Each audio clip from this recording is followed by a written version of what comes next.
Okay, we're going to use the automatic center punch, and we want our hole to be right here. We push down, spring loads it, and this is what it does to the metal. It mars the metal. Puts that little pinpoint right there, mars the metal, puts a little divot in there. That's where you put your drill bit, and your hole will be centered. A very nice deal. Okay, we got our two plates on the feet, on the pedestals of the seat, and we just have to join them, keeping this in mind.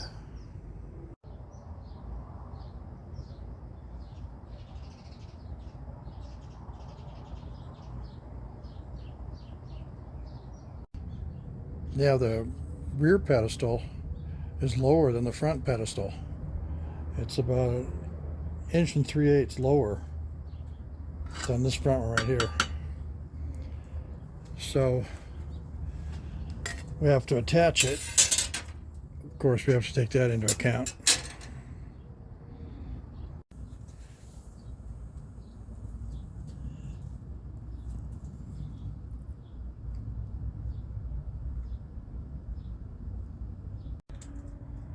Okay, well, we got our subframe assembly all welded up, and that should hold. And now it's just a matter of building the subframe assembly off the frame of the vehicle and bolting it down.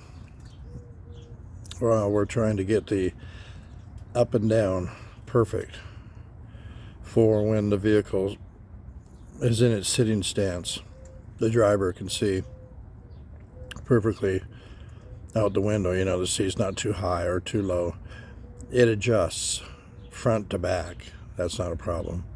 And with that subframe in place, the seat can adjust fully like it did from the factory, front and back. So we'll just get our y-axis, if you will, the up and down, and see where we can put it. And this vehicle is going to get subframe connectors and 4-link and coilover for the rear. So it's going to squat down. So I'm going to have to take the rear tires off, put it on the jack and stands, and lower it till I get the positioning right. And then once the seat is right, then that's exactly where I want it to be. And that's next, because this part of the endeavor is completed. Here's a side look at what we had to do with that piece that joins the two other pieces. Had to bend it slightly. Okay, this is our hole where we're going to mount the seat. We got to build a subframe off of the truck frame, which is right here. And we're going to box it in, but not in the traditional way. We're going to refrain from welding on the frame. So we're going to do what I call an outer box. And that's just what it implies. It's going to be about 1 foot long, and it's going to go around the frame, and then you can weld on that versus welding on the frame, which I don't think is a great idea. Now, this frame has been welded on by the previous owner, and he put in a new transmission mount and welded it in. Well, he chased a vibration, and he worked at a drive shaft shop of all things, and he never could find it. He told me about it. one time I ran into his boss, and I talked to him about it. I said, I got a vibration. Did the guy who previously owned this truck, did he ever complain about a vibration? He goes, yeah, he did. He never could find it. So I chalked it off to it's either the drive shaft, because it's got a 2-piece drive shaft in here. They now make a 1-piece drive shaft out of aluminum, which I'll be getting.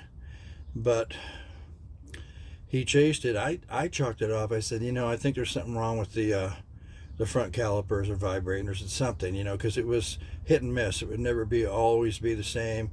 It would change. That high speed, couldn't feel it at all. So round and round he went, and round but I'm going to get to the bottom of it, because I got brand new rotors on here, slotted and drilled, and I'm going to be putting a new drive shaft in here, and I'm going to be able to ascertain what the angles were for the 2-piece drive shaft that's in here now. I'll get to the bottom of it, but for right now we got to get this seat right, and then close the hole in, and that's our next mission, should we decide to accept it. Got a mock fitting going on here. Just wanted to get an idea. It's about 1 inch too low, and it's listing to the left. You can see the seat material, it's hitting the floor, the stock floor, so that's got to be remedied. But get it jacked up. Now jack up the whole vehicle, get underneath it and take a look, and make those adjustments. And yeah, I think that's going to work quite nicely. You sit low in it, compared to the stock location. You're sitting lower, but I think about 1 inch, so that when you adjust the seat front and back for leg room and stuff, not that anyone else drives this vehicle, I'm the only one who drives it, but you never know, someone might jump in and it needs to emergency worker or something, God forbid. And yeah, like that. So jack it up, get underneath it, make the adjustments. This will give us a good idea as well, right where everything needs to be.